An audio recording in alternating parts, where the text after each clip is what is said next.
Hello DSC aspirants, మరి మనకి ఇప్పటి వరకు జరిగిన డిఎస్సి ఎగ్జామ్లో ప్రతి లెసన్ నుంచి లేదా ప్రతి సబ్జెక్ట్ నుంచి రిపీటెడ్గా వచ్చిన టాపిక్స్ ఏంటనేది వీడియో అయితే చేస్తున్నాను.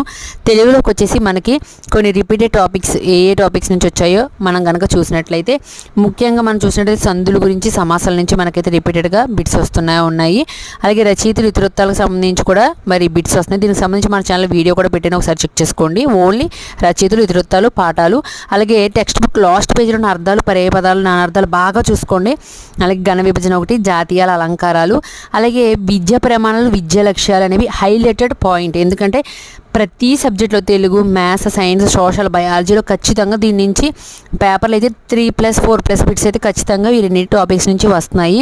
ఖచ్చితంగా ఈ రెండు టాపిక్స్ మాత్రం బాగా చూసుకోండి. కేవలం లక్ష్యాలే కాదు, దాంట్లో స్పష్టీకరణల నుంచి బాగా అడుగుతున్నాడు. వాక్యాలు, ప్రకృతి వికృతి, లోయర్ పద్యాల యొక్క ఆర్డర్, పద్యాలకు సంబంధించి ఆర్డర్ కూడా బాగా చూసుకోండి. అలాగే విభక్తులు టేబుల్ ఉంటుంది కదా, ఆ విభక్తులకు సంబంధించిన టేబుల్ కూడా బాగా చూసుకోండి. సమాసాలు, తత్పురుష సమాసము, సందుల్లో గసరత బాధిస్తుంది బాగా అడుగుతున్నాడు. సో అవన్నీ కూడా బాగా చూసుకోండి ఫ్రెండ్స్. మెయిన్ తెలుగుకి వచ్చి రిపీటెడ్ టాపిక్స్, మిగతా సబ్జెక్ట్స్ కూడా రిపీటెడ్ టాపిక్స్ చెప్తాను. వీలైతే ఆ రిపీటెడ్ టాపిక్స్ సంబంధించిన షార్ట్స్ కూడా చేయబోతున్నాను. సో ఇంకా ఎవరైనా మా ఛానల్ సబ్స్క్రైబ్ చేసుకోకపోతే సబ్స్క్రైబ్ చేసుకోండి.